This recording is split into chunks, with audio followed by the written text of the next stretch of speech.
Hello, welcome back to my YouTube channel Pragnyas. ನಾನಿವತ್ತು ಯಾರ್ಯಾರೆಲ್ಲ pregnant ಇದ್ದೀರಾ, ಯಾರ್ಯಾರೆಲ್ಲ ಡೆಲಿವರಿಗೆ ಹತ್ರ ಇದ್ದೀರಾ, ಅವ್ರಿಗೆಲ್ಲ ಅಪ್ರಾಕ್ಸಿಮೇಟು ಎಷ್ಟು ಆಗ್ಬೋದು ನಮಗೆ ಡೆಲಿವರಿ ಚಾರ್ಜಸ್ ಅಂತ ಯೋಚನೆ ಮಾಡ್ತಿದ್ರೆ, ಮತ್ತು ಯಾರು ಪ್ರೆಗ್ನೆಂಟ್ ಆಗೋಕ್ಕೆ ಥಿಂಕ್ ಮಾಡ್ತಿದ್ದೀರಾ ಅವ್ರಿಗೆಲ್ಲ ಈ ವಿಡಿಯೋ ಹೆಲ್ಪ್ಫುಲ್ ಆಗುತ್ತೆ. ನಿಮಗೆ ಎಷ್ಟು ಅಮೌಂಟ್ ಇದ್ದರೆ ಫುಲ್ ಪ್ರೆಗ್ನೆನ್ಸಿಯಿಂದ ಹಿಡಿದು ಪ್ರೆಗ್ನೆನ್ಸಿ ಅಂತ ಗೊತ್ತಾದಾಗಿಂದ ಹಿಡಿದು ಡೆಲಿವರಿ ಆಗಿ ಮನೆಗೆ ಬರೋವರೆಗೂ ಅಪ್ರಾಕ್ಸಿಮೇಟಾಗಿ ಎಷ್ಟು ಖರ್ಚಾಗ್ಬೋದು, ನನಗೆಲ್ಲ ಎಷ್ಟಾಯಿತು ಅಂತ ಈ ವಿಡಿಯೋದಲ್ಲಿ ನಿಮಗೆ ತಿಳಿಸ್ಕೊಡ್ತಾ ಇದ್ದೀನಿ. ಫಸ್ಟ್ ಬಂದುಬಿಟ್ಟು ಪ್ರೆಗ್ನೆಂಟ್ ಅಂತ ಗೊತ್ತಾದಾಗ ಹಾಸ್ಪಿಟ್ಲಿಗೆ ಹೋದೆ. ಅಲ್ಲಿ ಫೋಲಿಕ್ ಆ್ಯಸಿಡ್ ಟ್ಯಾಬ್ಲೆಟ್ಸು ಬರ್ಕೊಟ್ರು, ಮತ್ತು ನನಗೆ ಸ್ವಲ್ಪ ಹೊಟ್ಟೆ ನೋಯ್ತಿತ್ತು ಅಂತ ಸ್ಕ್ಯಾನ್ ಮಾಡಿಸ್ದೆ. ಸೊ ಸ್ಕ್ಯಾನ್ದು 1100 rupees, folic acid tablets 60 tablets ಬರ್ಕೊಟ್ಟಿದ್ರು ನಾವು, ಅದು 720 ರುಪೀಸ್ ಆಯಿತು. ಫಸ್ಟು ನಾನು ಮಾಡಿಸಿದ್ದು ರೈನ್ಬೋ ಮಲ್ಟಿ ಸ್ಪೆಷಾಲಿಟಿ ಹಾಸ್ಪಿಟ್ಲಲ್ಲಿ. ಸೊ ಅಲ್ಲಿ ಅಷ್ಟಾಯಿತು, 720 ಮತ್ತು 1100. ಅದಾದಮೇಲೆ ನಾನು ನೆಕ್ಸ್ಟು ಗೌರಿಬಿದನೂರಲ್ಲಿ ಬಂದು ಸ್ಟೇ ಆಗಿದ್ದು. ಸೊ ನೆಕ್ಸ್ಟಿಂದ ಇಲ್ಲಿ ಚೆಕ್ ಮಾಡಿಸಿದ್ದು. ಇಲ್ಲಿ ಪ್ರತಿ ಚೆಕಪ್ಗೆ ಅಪಾಯಿಂಟ್ಮೆಂಟ್ಗೆ 150 ರುಪೀಸು ಕೊಟ್ಟು ನಾವು ಟೋಕನ್ ತಗೋಬೇಕು. 150 ರುಪೀಸು ಡಾಕ್ಟರ್ ಅಪಾಯಿಂಟ್ಮೆಂಟ್ಗೆ. ಅದಾದಮೇಲೆ ಟೆಸ್ಟ್ಗೆಲ್ಲ ಬೇರೆ. 3rd ಮಂತಲ್ಲಿ ಹಾರ್ಟ್ ಬೀಟ್ ಸ್ಕ್ಯಾನ್ ಮಾಡ್ತಾರೆ. ಸೊ ಅದಕ್ಕೆ 400 ರುಪೀಸು, 400 ಆ 500 ರುಪೀಸು ಅದಕ್ಕೆ ಸ್ಕ್ಯಾನಿಂಗ್ಗೆ ಚಾರ್ಜಸ್ಸು. ಅದೊಂದು ಮತ್ತು 150 ಒಂದು. ಮತ್ತು ಬ್ಲಡ್ ಟೆಸ್ಟ್ ಮಾಡ್ತಾರೆ. Blood test, urine test, blood test, urine test ಸೇರಿ 1650 ರುಪೀಸು. ಸೊ ಇಷ್ಟು ನನಗೆ 3rd ಮಂತಲ್ಲಿದ್ದಾಗ ಆಗಿದ್ದಂಥ ಚಾರ್ಜಸ್ಸು. ನೆಕ್ಸ್ಟ್ ಬಂದುಬಿಟ್ಟು 4th ಮಂತಲ್ಲಿ NT ಸ್ಕ್ಯಾನ್ ಮಾಡಿಸ್ಬೇಕು, ಅದಕ್ಕೆ 600 ರುಪೀಸು, ಮತ್ತು 150 ರುಪೀಸ್ ಡಾಕ್ಟರ್ ಚಾರ್ಜು. ಅಷ್ಟು ಪ್ರತಿ ಮಂತ್ ನಾವು ಎವ್ರಿ ಮಂತು ಚೆಕಪ್ಗೆ ಹೋಗ್ತಾ ಇರ್ಬೇಕಲ್ಲ. 3rd month, 4th month, 5th ಮಂತಲ್ಲಿ ಕಂಟಿನ್ಯೂಸ್ ಸ್ಕ್ಯಾನ್ಸ್ ಇರ್ತವೆ. NT scan very very important. So ಅದಕ್ಕೆ ಅಷ್ಟಾಯಿತು. ನೆಕ್ಸ್ಟು 5th ಮಂತಲ್ಲಿ ಅನಾಮಲಿ ಸ್ಕ್ಯಾನ್ ಮಾಡ್ತಾರೆ. ಅನಾಮಲಿ ಸ್ಕ್ಯಾನು 600 ರುಪೀಸು, ಒಂದೊಂದು ಕಡೆ 800 ರುಪೀಸ್ ಮಾಡ್ತಾರೆ. ಮತ್ತು ಅದೂ ಡಾಕ್ಟರ್ ಚಾರ್ಜು ಮಾಮೂಲಿ 150 rupees.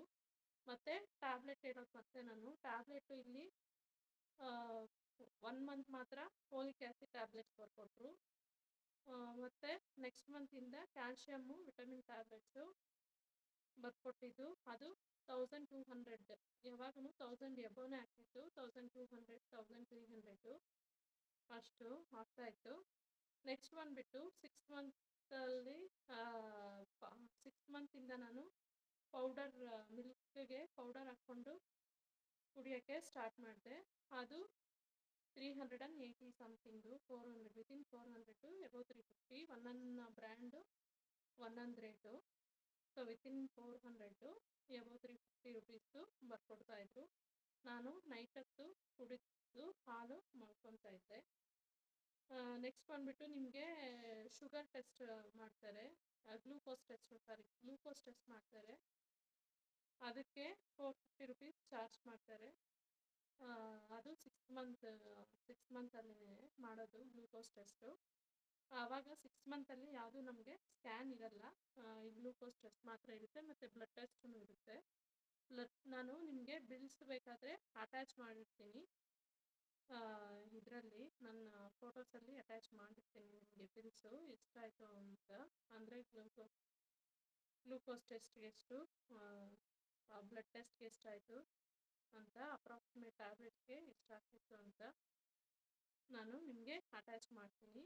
Next 7th ಮಂತಲ್ಲಿ growth scan ಮಾಡಿದ್ರು. ಗ್ರೌತ್ ಸ್ಕ್ಯಾನ್ಗೆ 800 900 ರುಪೀಸ ನನ್ನ ಹತ್ರ. ಅದು 900 ರುಪೀಸು ಗ್ರೌತ್ ಸ್ಕ್ಯಾನ್ಗೆ. ಅದು ನನಗೆ 2 or 3 ಟೈಮ್ಸ್ ಏನೋ ಮಾಡಿದ್ದು ಗ್ರೌತ್ ಸ್ಕ್ಯಾನು. ಫಸ್ಟ್ ಪ್ರೆಗ್ನೆನ್ಸಿಯಲ್ಲಿ 3 ಟೈಮ್ಸ್ ಮಾಡಿದರು, ಸೆಕೆಂಡಲ್ಲಿ 2 ಟೈಮ್ಸ್ ಮಾಡಿದರು. ಗ್ರೌತ್ ಸ್ಕ್ಯಾನು 7th 8th ಮಂತಲ್ಲಿ ಗ್ರೌತ್ ಸ್ಕ್ಯಾನ್ ಮಾಡ್ತಾರೆ, ಮಗು ಎಷ್ಟು ಬೆಳೀತಿದೆ ಅಂತ ಚೆಕ್ ಮಾಡೋಕ್ಕೆ. ಸೊ ಅದಕ್ಕೆ 900 ರುಪೀಸು. ನೀವೇ ಅಪ್ರಾಕ್ಸಿಮೇಟಾಗಿ ಕೌಂಟ್ ಮಾಡ್ಕೊಳ್ಳಿ. ಎವ್ರಿ ಮಂತ್ ನಿಮಗೆ 150 ರುಪೀಸು ಡಾಕ್ಟರ್ ಚಾರ್ಜಸ್ಸು. ಅಕಸ್ಮಾತ್ ನಾವು ಬ್ಲಡ್ ಟೆಸ್ಟು ಮಾಡಿಸಿ ನೋಡ್ಸಕ್ಕೆ ಹೋಗ್ತೀವಿ, ನೆಕ್ಸ್ಟ್ ಡೇ ಅಥವಾ ಅದರ ನೆಕ್ಸ್ಟ್ ಡೇ ಹೋದರೆ ಏನೋ ಫ್ರೀಯಾಗಿ ನೋಡ್ತಾರಷ್ಟೇ. ಮತ್ತೆ ಹೋದರೆ 1 ವೀಕ್ ಆದಮೇಲೆ ಹೋದರೆ ಆವಾಗೂ 150 ರುಪೀಸು ಚಾರ್ಜಸ್ ಮಾಡ್ತಾರೆ. ಸೊ ಇದಾದಮೇಲೆ ನಾನು ತಿನ್ನೋದೆಲ್ಲನೂ ಇಟ್ಕೊಂಡು ನಿಮಗೆ ಪ್ರೆಗ್ನೆನ್ಸಿಗೆ ಎಷ್ಟು ಆಗ್ಬೋದು ಅಂತ ಹೇಳ್ತೀನಿ. ಫ್ರೂಟ್ಸು, ನಾನಂತೂ ದಾಳಿಂಬೆ ಹಣ್ಣು, ಪೊಮೊಗ್ರೇನೇಟು ಫಸ್ಟ್ ಪ್ರೆಗ್ನೆನ್ಸಿಯಲ್ಲಿ ಮಿಸ್ ಮಾಡದೆ ಪ್ರತಿ ಮಂತು ಪ್ರತಿದಿನ ತಿಂದಿದ್ದೀನಿ. ಚೆನ್ನಾಗಿ ತಿಂದಿದ್ದೀನಿ ದಾಳಿಂಬೆ. ಮತ್ತು ಡ್ರೈ ಫ್ರೂಟ್ಸು ಅಷ್ಟೇ, ಬಾದಾಮಿ, ಖರ್ಜೂರ, ಒಣದ್ರಾಕ್ಷಿ ತಿಂದಿದ್ದೀನಿ.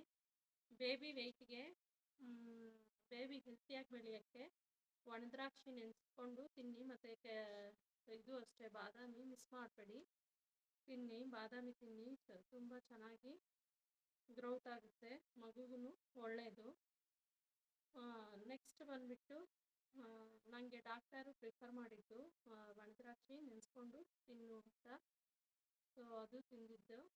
ನೆಕ್ಸ್ಟ್ ನನಗೆ ಬ್ಲಡ್ ಎಲ್ಲ 10.4 ಇತ್ತು ಫಸ್ಟು, ಮತ್ತು 9 ಸಮಥಿಂಗ್ ಆಯಿತು. ಎಲ್ಲ ನಾರ್ಮಲ್ಲೇ ಇತ್ತು, ಅಷ್ಟೇನು ಕಡಿಮೆ ಇರಲಿಲ್ಲ. ಏನು ಪ್ರಾಬ್ಲಮ್ ಅಂತೂ ಏನೂ ಆಗಿಲ್ಲ. ಬಿ ಪಿ ಆಗಲಿ ಏನೂ ಇರಲಿಲ್ಲ ನನಗೆ, ಎಲ್ಲ ನಾರ್ಮಲ್ಲೇ ಇತ್ತು. ವೆಯ್ಟು ಎವ್ರಿ ಮಂತು 2 kg ಜಾಸ್ತಿ ಆಗಬೇಕು ನಾರ್ಮಲ್ಲಾಗಿ. ನಾನು ಎವ್ರಿ ಮಂತು 2 kg ಜಾಸ್ತಿ ಆದರೆ, ಜಾಸ್ತಿನೂ ಆಗಿಲ್ಲ ಕಡಿಮೆನೂ ಇಲ್ಲ, ಮಾಮೂಲಿ ನಾರ್ಮಲ್ಲಾಗಿ 2 kg ಜಾಸ್ತಿ ಆಗಿತ್ತು. ನೆಕ್ಸ್ಟ್ ಬಂದುಬಿಟ್ಟು ನಮ್ಗೆ ಇನ್ನೇನು ಚಾರ್ಜಸ್ ಆಗುತ್ತೆ ಅಷ್ಟೇ, ಆಲ್ಮೋಸ್ಟ್ ಅಷ್ಟೇ ಚಾರ್ಜಸ್ಸು ನಾನು ಹೇಳಿದ್ದೀನಿ ಅಷ್ಟು.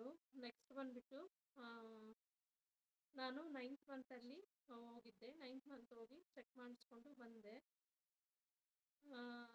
ನೆಕ್ಸ್ಟು 9th ಮಂತ್ ಆದಮೇಲೆ ಅವ್ರು ಎವ್ರಿ ವೀಕ್ ಕರೀತಾರೆ ಬರೋಕ್ಕೆ, ಚೆಕಪ್ ಮಾಡೋಕ್ಕೆ. ಎಲ್ಲಿ ಬಂದಿದೆ ಏನು ಅಂತ ಹೊಟ್ಟೆ ಎಲ್ಲ ಸ್ವಲ್ಪ ಇಟ್ಕೊಂಡು ಚೆಕ್ ಮಾಡ್ತಾರೆ. ಸೊ ಎವ್ರಿ ವೀಕ್ ಹೋದಾಗ ನಾನು last week 9th month last week 3rd week ಏನೋ ಹೋದೆ. 3rd ವೀಕ್ ಹೋದಾಗ ನನಗೆ November 2 ಹೋಗಿದ್ದೆ. November 2 ಹೋದಾಗ ನಂಗೆ ಸ್ವಲ್ಪ ಹೊಟ್ಟೆ ನೋಯ್ತಿತ್ತು. ಡಾಕ್ಟ್ರು ಹೇಳಿದ್ರು NST ಅಂತ ಒಂದು ಟೆಸ್ಟ್ ಇರುತ್ತೆ, NST ಮಾಡಬೇಕು. ಅದು ಗ್ರಾಫ್ ಥರ ಬರುತ್ತೆ. ಅದು ಲೀನಿಯರ್ ಗ್ರಾಫ್ ಬಂದರೆ ಫಾಸ್ಟ್ ಪೈನು, ವೇರಿ ಅಂದರೆ ಟ್ರೂ ಪೈನ್ ಅಂತ. ನನಗೆ ವೇರಿ ಆಯಿತು, ಟ್ರೂ ಪೈನ್ ಅಂತ ಹೇಳಿದ್ರು ಡಾಕ್ಟ್ರು. ನೋಡೋಣ, ವೆಯ್ಟ್ ಮಾಡೋಣ, ಈ ಥರನೇ ನೋವಿದ್ರೆ ನಿಮ್ಗೆ ನೈಟ್ ಬಂದುಬಿಡಿ ಅಂತ ಹೇಳಿದ್ರು. NSTಗೆ ಒಂದು 300 ರುಪೀಸ್ ಚಾರ್ಜು ಹೇಳಿದ್ರು. ನೈಟು ನಾವು ಹೋದ್ವಿ, ಹಂಗೆ ನೈಟು ಅಂತ ಹೋದ್ವಿ. ನಾವು ನಾರ್ಮಲ್ ಡೆಲಿವರಿಗೆ ಪ್ರಿಫರ್ ಮಾಡೋಣ, ನಮ್ಮಮ್ಮ ನಮ್ಮ ಹಸ್ಬೆಂಡು ಎಲ್ಲ ನಾರ್ಮಲ್ ಡೆಲಿವರಿಗೆ ಟ್ರೈ ಮಾಡು ಅಂತ ಹೇಳ್ತಿದ್ರು. ಮುಂದೆ ಪ್ರಾಬ್ಲಮ್ ಬರಲ್ಲ, ಅಷ್ಟೊಂದು ಸೊಂಟ ನೋವು ಬೆನ್ನು ನೋವೆಲ್ಲ ಬರಲ್ಲ ಅಂತ. ನಾನು ಆಗಲಿ ಅಂತ ನೈಟೆಲ್ಲನೂ ಗ್ಲೂಕೋಸು ಮತ್ತು ಇಂಜೆಕ್ಷನ್ ಎಲ್ಲ ಹಾಕಿದ್ರು. ನೈಟೆಲ್ಲನೂ ಟ್ರೈ ಮಾಡಿದೆ, ಅದು ನೋವು ಸ್ವಲ್ಪ ಕಡಿಮೆನೇ ಹೊರತು ಬರಲಿಲ್ಲ, ಆಗಲಿಲ್ಲ ತಡ್ಕೊಳಕ್ಕೆ. ಮಗು ಅಲ್ಲೇ ಇತ್ತು, ಕೆಳಗಡೆ ಬರಲಿಲ್ಲ. ಸೊ ನನಗೆ November 3 ಆಗಲ್ಲ ನಾರ್ಮಲ್ ಡೆಲಿವರಿ ಅಂತ ಹೇಳ್ಬಿಟ್ಟು ಸಿಸರಿಯನ್ನು C-ಸೆಕ್ಷನ್ ಮಾಡಬೇಕು ಅಂತ ಹೇಳಿದ್ರು. 10:28 ಏನೋ 10:18 10:28 ಟೈಮ್ ಚೆನ್ನಾಗಿದೆ. 10:18 10:28 ಆಮೇಲೆ ರಾಹುಕಾಲ ಅಂತ ಹೇಳ್ಬಿಟ್ಟು ಫ್ರೈಡೇ November 3 ನನ್ನ ದೊಡ್ಡ ಮಗನಿಗೆ. ಸೊ November 3 ನನಗೆ ನಾರ್ಮಲ್ ಡೆಲಿವರಿನ C-ಸೆಕ್ಷನ್ ಮಾಡಿದ್ರು. ಮಗು ವೆಯ್ಟು 3.3 kg ಎದ್ದಿದ್ರು. ಚೆನ್ನಾಗಿದ್ದ ವೈಟ್ಗೆ, ಫುಲ್ ಹೇರ್ಸ್ ಅಂತೂ ಫುಲ್ ಚೆನ್ನಾಗಿತ್ತು. ಸೊ ಎಗ್ ತಿಂತಾಯಿದ್ದೆ ನಾನು 5th ಮಂತಿಂದ, ಎವ್ರಿ ಡೇ ಎಗ್ ತಿಂತಿದ್ದೆ. ಇದು ಡಾಕ್ಟರೇ ಪ್ರಿಫರ್ ಮಾಡಿದ್ದು. ನಮ್ಮ ಅಜ್ಜಂದರು ಮತ್ತು ಮನೆಯಲ್ಲಿ ಎಗ್ ತಿನ್ನಬೇಡ ಅಂತ ಹೇಳ್ತಾರೆ, ಜಾಸ್ತಿ ತಿನ್ನಬಾರ್ದು ಅಂತ. ಬಟ್ ಎಗ್ ತಿಂದರೆ ಏನೂ ಆಗಲ್ಲ, ನೀವು ಯಾರ ಮಾತು ಕೇಳಬೇಡಿ, ಎಗ್ ತಿನ್ನಿ, ಪ್ರೋಟೀನ್ ಅಂಶ ಇರುತ್ತೆ, ಮಗು ವೆಯ್ಟ್ ಗೇನ್ಗೂ ಅದು ಇಂಪಾರ್ಟೆಂಟ್ ಆಗುತ್ತೆ. ನಂಗೆ ಡಾಕ್ಟರ್ ಹೇಳಿದ್ರು ಎಗ್ ತಿನ್ಬೋದು, ಏನಾಗಲ್ಲ ಅಂತ. ಸೊ ನಾನು ಎಗ್ ತಿಂದೆ, ಏನಾಗಿಲ್ಲ. ಎಗ್ ತಿಂದರೆ ಕೂದಲಿರಲ್ಲ ಅಂತ ಹೇಳ್ತಿದ್ರು. ಸೊ ನನ್ನ ಮಗನಿಗೆ ಎಗ್ ತಿಂದ್ರೂ ಫುಲ್ ಚೆನ್ನಾಗಿ ಕೂದಲಿತ್ತು, ಎಷ್ಟಂದರೆ ತುಂಬ ಕೂದಲಿತ್ತು. ಇದೆಲ್ಲ ಆಯಿತು, ಬಿಲ್ಸ್ ಬಗ್ಗೆ ಹೇಳ್ತಿದ್ನಲ್ಲ. ನೆಕ್ಸ್ಟು ನನಗೆ 3 ಡೇಸು ನಾನು ಅಡ್ಮಿಟ್ ಆದೆ ಹಾಸ್ಪಿಟ್ಲಲ್ಲಿ. 3 ಡೇಸ್ 3rd ಡೇನು ಸ್ವಲ್ಪ ನೋವಿತ್ತು ಅಂತ. ಅಲ್ಲ, ನನ್ನ ಮಗನಿಗೆ ಫೀವರ್ ಬಂದಿತ್ತು. ಫೀವರ್ ಇನ್ಫೆಕ್ಷನ್ ಆಗಿತ್ತು, ಎಲ್ಲ ನೋಡೋಕೆ ಬರ್ತಿತ್ತಲ್ಲ. ಸೊ ಅದರಿಂದ ಇನ್ಫೆಕ್ಷನ್ ಆಗಿ ಫೀವರ್ ಬಂದಿತ್ತು ಅಂತ 4th ಡೇಗೆ ನನಗೆ ಡಿಸ್ಚಾರ್ಜ್ ಮಾಡಿದ್ದು. ಅಲ್ಲಿ ಪ್ರೈವೇಟ್ ಸ್ಪೆಷಲ್ ರೂಮಾ ಮತ್ತು ಸ್ಪೆಷಲ್ ರೂಮಾ ಇಲ್ಲಾಂದರೆ ನಾರ್ಮಲ್ ರೂಮ್ಸಾ ಅಂತ ಇರ್ತಾರೆ. ಸ್ಪೆಷಲ್ ರೂಮ್ ಆದರೆ 2000 ರುಪೀಸು ಒನ್ ಡೇಗೆ ಚಾರ್ಜ್ ಮಾಡ್ತಾರೆ. ನಾವು ಸ್ಪೆಷಲ್ ರೂಮೇ ತೊಗೊಂಡ್ವಿ, ಸ್ಪೆಷಲ್ ವಾರ್ಡ್ ತೊಗೊಂಡ್ವಿ. ಸೊ 4 ಡೇಸ್ ಇದ್ವಿ. ಮತ್ತು ಡಾಕ್ಟರ್ ಚಾರ್ಜಸ್ಸು ಇಷ್ಟು ಅಂತ ಇದೆ. ನಾನೆಲ್ಲ ನಿಮಗೆ ಅಟ್ಯಾಚ್ ಮಾಡ್ತೀನಿ. ನನ್ನ ಇದ್ರದ್ದು registration fees 300 rupees, OT charges, operation theatre charges 8000 rupees, assistant charges 2500, anaesthesia ಕೊಡ್ತಾರಲ್ಲ ಬೆನ್ನಿಗೆ ಅದರದ್ದು 3000 rupees, surgeon charges, surgeon delivery ಮಾಡ್ತಾರಲ್ಲ ಅವ್ರದ್ದು 9000, ಆಕ್ಸಿಜನ್ 1200, ಬೇಬಿ ಕೇರ್ಗೆ ಬೇಬಿದು ಕಟ್ಟೋಕ್ಕೆ ಬಟ್ಟೆ ಎಲ್ಲ ಕೊಡ್ತಾರೆ. ಬಟ್ಟೆ ಅಷ್ಟೇ, ಇನ್ನೇನು ಜಾಸ್ತಿ ಕೊಡಲ್ಲ. ಬಟ್ಟೆ ಮತ್ತು ಬೇಬಿನ ಇಟ್ಕೊಳಕ್ಕೆ ಒಂದು ತೆಳ್ಳದು ಕೊಡ್ತಾರೆ, ಅದು 2500. ಮತ್ತು ಡಾಕ್ಟರ್ ಪೀಡಿಯಾಟಿಷಿಯನ್ ಬರ್ತಾರಲ್ಲ, ಮಕ್ಕಳು ನೋಡೋ ಡಾಕ್ಟ್ರು, ಅದವ್ರಿಗೆ 500 ರುಪೀಸ್ ಚಾರ್ಜು ಒಂದು ದಿನಕ್ಕೆ, ಒಂದು ಸಲ ಬಂದು ನೋಡ್ತಾರೆ. Consultation, visiting charges, doctor consultation ಮಾಡೋಕ್ಕೆ ಅವಾಗವಾಗ ವಿಸಿಟಿಗೆ ಬರ್ತಿರ್ತಾರೆ, ಅವ್ರದ್ದು 300 ರುಪೀಸ್ ಚಾರ್ಜಸ್ಸು. ನರ್ಸ್ದು 1000 rupees charges. ಮತ್ತು ಮಿಸಲೇನಿಯಸ್ ಚಾರ್ಜಸ್ 250 ರುಪೀಸ್. ಅದು ಇದು ನನಗೆ ಎಲ್ಲ ಸೇರಿಬಿಟ್ಟು 45,000 ಏನೋ ಆಯಿತು.